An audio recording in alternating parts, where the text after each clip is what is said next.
empêché, il a demandé d'être là pour assister à la conférence.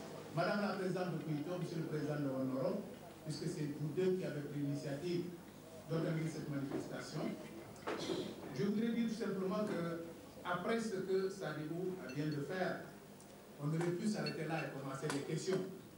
Parce que finalement, il m'a fait l'agréable surprise de reprendre ce que j'avais dit il y a 35 ans et qui aujourd'hui est encore très actuel. Le combat de l'époque n'était pas un combat en solitaire. C'était un combat que je menais justement avec le modérateur ici présent, je lui ai rappelé. Parce qu'à l'époque où moi je faisais le texte sur Kouito, il a fait un texte sur Eliambo, de Tionkessine. Et c'était justement un autre personnage qu'il fallait que les gens connaissent dans les mêmes conditions. Comme il l'a dit, il nous appartient à nous, qui sommes issus de cette zone, de faire connaître les différentes figures de l'histoire.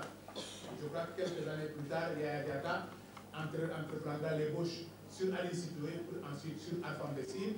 Et l'ébauche sur Ali Situé aura débouché justement avec la contribution de Diamacoune à tout ce que vous savez. Aujourd'hui, le navire qui fait la liaison Dakar-Ziguinchor s'appelle Ali Situé Diatta. Donc, il faudrait retenir ici que la femme, qui est en même temps sœur, épouse et mère, n'est-ce pas, a toujours joué un très grand rôle dans les sociétés africaines. Malgré l'humeur qui veut aujourd'hui faire croire que cette femme n'a pas de place, qu'elle était délaissée, etc., au profit de certains avantages pour elle. C'est mal connaître les sociétés africaines que nous croire cela.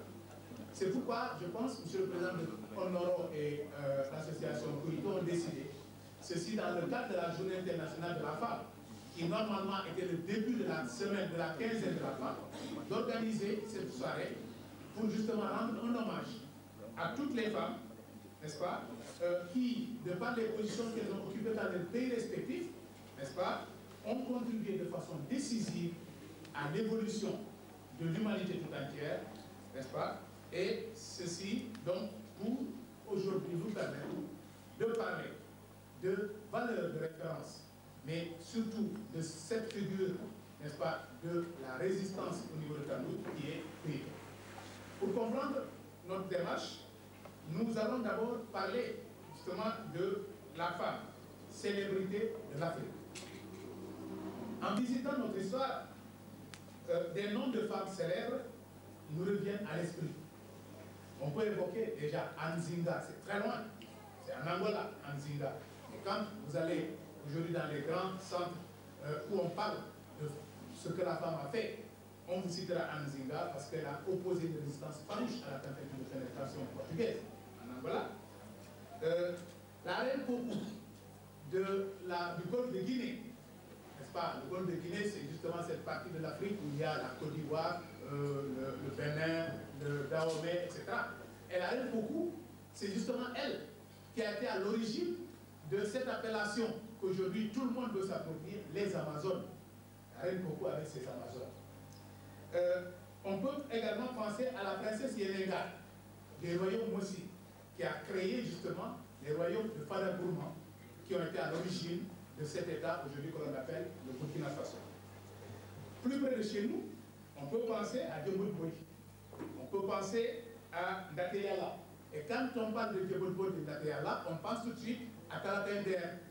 Vous savez, aujourd'hui, effectivement, dans l'histoire du Sénégal, on parle beaucoup de Talatender, mais on ne parle peut-être pas assez de ce qui s'est passé au sud du Sénégal, qui, si ça n'a pas été beaucoup plus courageux, beaucoup plus déterminant dans l'évolution du pays, mais quand même cela a été le sacrifice de certaines femmes qui ont permis à la zone, qui ont permis au pays de garder toute son intégrité, toute son indépendance.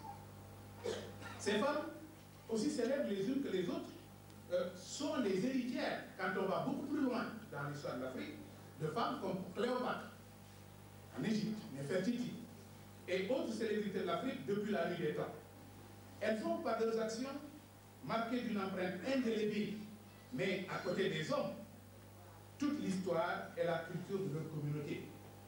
C'est ainsi qu'en Casamance, face à la volonté des puissances coloniales, notamment de la France d'imposer sa domination, les femmes vont organiser un vaste mouvement de résistance passive jusqu'à l'indépendance. Aussi, c'est à cause de l'action et du sacrifice de ces femmes que la domination coloniale en Casamance n'a jamais été ni effective, ni totale, et cela jusqu'à l'indépendance en 1960.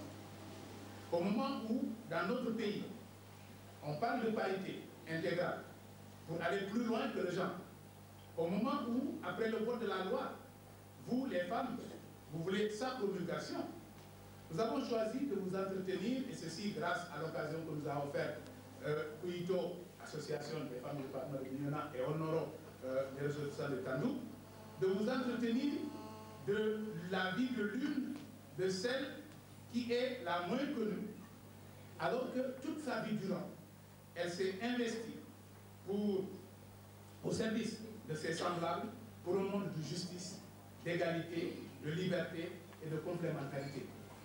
Celle dont nous allons vous entretenir s'appelle Kouito Diatta. Sadibou vous l'a dit tout à l'heure, mais en fait, de son vrai nom, Ignacy Lolo Diatta. Kouito, c'est à Ebom, c'est à Tendou et Nebali. Alors, l'autre aspect que nous allons examiner tout de suite, c'est la place de la femme dans la société Diola. Alors, le monde Diola, d'abord, c'est quoi? Salut l'a rappelé tout à l'heure. C'est un monde qui se trouve sur la frange littorale du sud du Sénégal, pratiquement de la Gambie jusqu'en Guinée. Quand je dis Guinée, c'est les deux Guinées, et peut-être même jusqu'aux frontières nord de la Sierra Leone et du Libéria. Et c'est une bande à peu près de 200 km de la côte vers l'intérieur. Et ce monde aujourd'hui se trouve divisé politiquement entre la Gambie, le Sénégal, la Guinée-Bissau, la Guinée-Conakry, etc. Mais avant ces États-là, le monde Diola a appartenu pendant un certain temps, a été sous la domination de l'Empire du Mali, à l'époque de son apogée. Ceci, c'était à l'époque médiévale. Donc, l'Empire du Mali a étendu sa puissance, même jusqu'au Wallo, jusqu'au Cayor, jusqu'au Cap-Vert, où nous sommes aujourd'hui. Et donc, la Casamance, tout entière, a appartenu à l'Empire du Mali. Puis, après l'éclatement de l'Empire du Mali, vous savez que c'est un des lieutenants de Soundiata Keïta, qui s'appelle Tiramana Traoré, qui s'est exilé vers l'ouest et a créé le Gabou. Et le Gabou également va étendre sa domination sur une bonne partie du sud Sénégal, y compris donc la Casamance, la Gambie, etc. C'est ici que vit le monde du Diola. Et dans cette partie, justement, la femme a une place, à mon avis, privilégiée. Une place de privilège. Parce que la femme, d'abord, est considérée comme monnaie sacrée. Parce qu'étant la mère, étant la sœur, étant la compagne de l'homme. Et c'est pour cette raison, très tôt, les femmes ont joué un rôle extrêmement important dans la vie à la fois sociale, culturelle et même politique. Bien avant celle dont nous allons parler, qui s'appelle Kouito, on peut parler de Alain Disso, du Bandial, Moufevi. On peut parler d'Aïto Lébé. On peut parler d'autres femmes, jusqu'à la reine Sidé, qui a été un peu, peut-être, l'héritière de Aline Sitoé dans le Kassa. Et toutes, n'est-ce pas, ont joué le rôle qu'elles ont joué à partir de deux choses, deux paramètres que vous voulez que vous notiez. La première, c'est d'abord leur état de femme. Elles ont accepté d'être des femmes. Et cet état de femme, c'est l'état complémentaire de l'état de l'homme. Mais en même temps, elles ont accepté le statut de femme. Et ce statut, malheureusement, si l'état, on ne le choisit pas, on devient femme, on est né femme, on est né homme. On ne choisit pas son état.